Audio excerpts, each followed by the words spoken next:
Clark International Airport dito sa Clark Freeport Zone, Pampanga. Ito ang bago at kakaibang show ng TV36 Metro Central Luzon. Bakit nga ba bago at kakaiba? Well, bago at kakaiba dahil ito ang kauna-unahang programa na magpapakita sa inyo ng everything you need to know about air traveling. Ang show para sa inyong pamilya, barkada at pati ang inyong special someone. Ito ay para sa mga mahilig mag-travel at para sa madalas mag-travel. We will share you stories about different people na talaga namang kapupulutan ninyo ng aral at inspirasyon. We will give you tips and hacks, anything and everything about traveling na siguradong makakatulong sa inyo. We will also go to different places and see the wonders a place has to offer. At higit sa lahat, we will get to know more about the Clark International Airport. Kaya, sa mga nakatutok ngayon, you made the right choice. You made the good choice. I am Nikki Santos. I'm TJ Galvez. I choose Clark.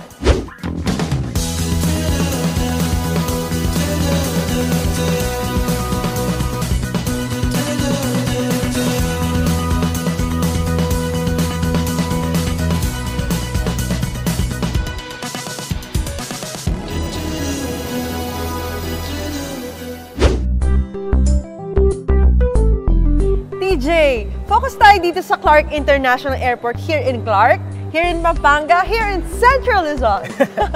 Nikki, did you know that traffic is one huge problem in Metro Manila? Well, obviously. Well, here's my point. According to studies, bulk of the people traveling along EDSA are all heading to the airport. At karaniwan niyan came from North and Central Luzon. Now, kung taga-Norte or gitnang Luzon ka, bakit ka kailangan dumaan pa ng EDSA if you have this, Clark International Airport?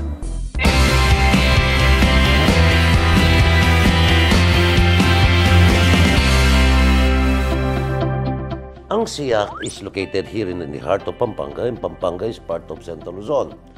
And Central Luzon ay bahagi ng northern part of the Philippines.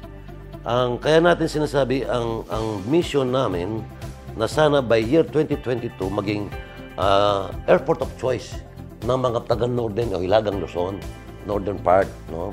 Yung Region 1, Region 2, Region 3, Cordillera Autonomous Region. Yung apat na region na yan that compose Northern and Central Luzon, merong around 22 to 23 million population.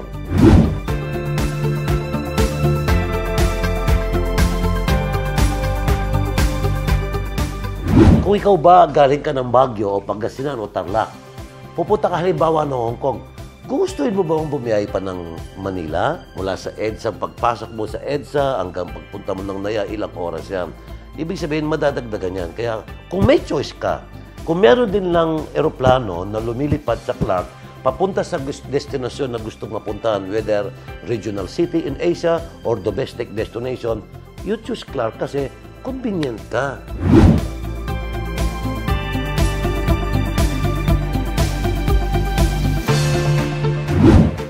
Gusto natin yung magkaroon tayo sa advocacy ng dual airport policy. What do we mean by that? Ayon sa isang survey na ginawa nila, 10 to 12 billion passengers out of the 36 billion came from Northern and Central Luzon. Galing ng Northern and Central Luzon.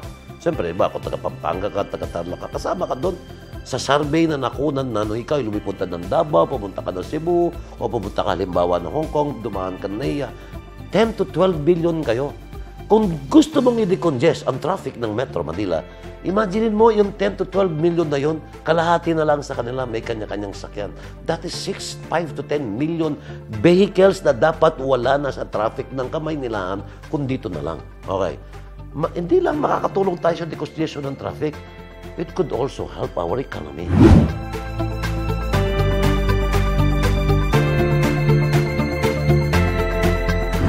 ISO certified ang Clark from the moment na pumasok ang pasahero hanggang makalabas na aeroplano. Pagbalik niya from the airplane, paglabas ng terminal, ISO certified kami. Yun ang pwede nating masabi sa kasalukuyan ng mga ilang mahalagang nakamit ng Clark. At ang pinakahuli, we were considered number 15 sa top 30 airports in Asia. Yung mga travelers were surveyed in terms of comfort, convenience, and other amenities. And then Philippines and Clark, number 15 sa kinonsider nilang best airport in Asia.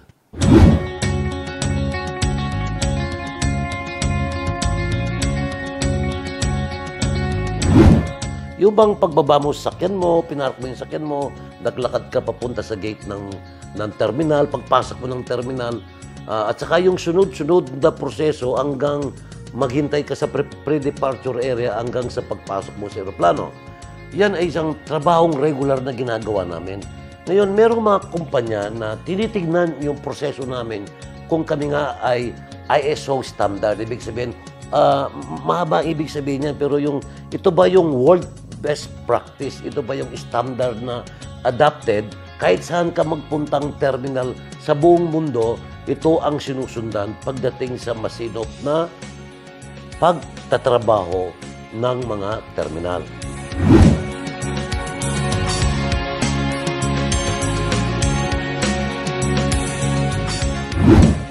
Of course, it's fully air-conditioned. Convenient, mayroong extra chair habang naghihintay ka, saka yung information desk. Gusto mo makita yung flight mo, yung FIDS, Flight Information Display. Meron kaming VIP lounge, meron din mga concessionaire, pagkain, drink. Meron pa kaming spa. Gusto mo magpa-spa, bang medyo natagalan yung aeroplano, napaaga ka sa check-in, mag-relax ka muna.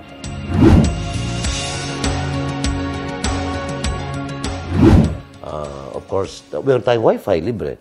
Libre yung Wi-Fi. Alam mo naman yung mga kabataan ngayon, lang hindi mabubuhay kundi binuksan FB nila. Dapat palagi priority ang seguridad ng mga pasahero.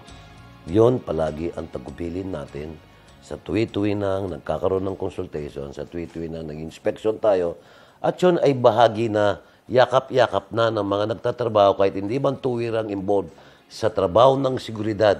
Lagi nilang naisip, ito ay isa sa mahalagang sangkap at napakahalagang trabaho ng mga nagtatrabaho kasama namin sa airport, ang seguridad ng mga pasahero at ng mga pasahero.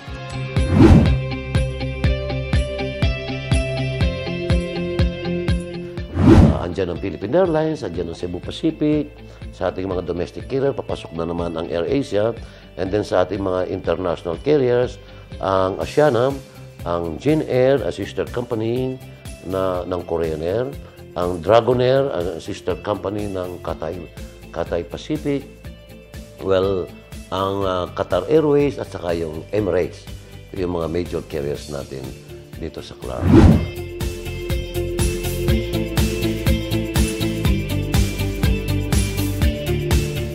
Sa domestic at present, meron tayong daily katiklan. Yung talk katiklan, you talk about Boracay. I'm telling you, mga nanonood dyan, oy, dito na kayo dumaan, ha? Then, gusto mong pumunta ng Cebu.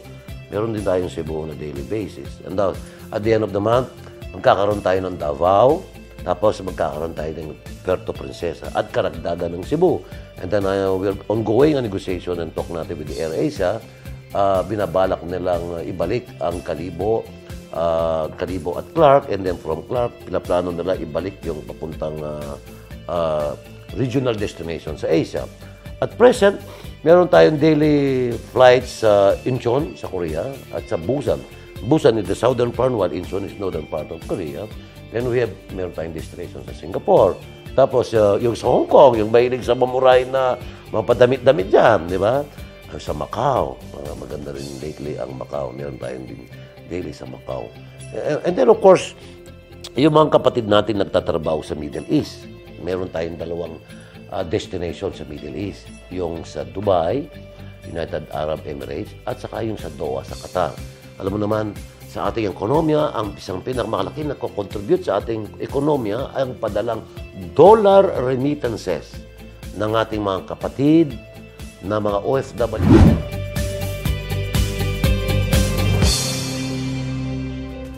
Therefore, I choose Clark. Dahil malapit, dahil convenient, dahil mas mura, dahil secured, dahil malinis ang pasilidad, dahil friendly ang mga nagtatrabaho, di ako pumipila ng matagal, malapit lang at convenient. That's why I choose Clark.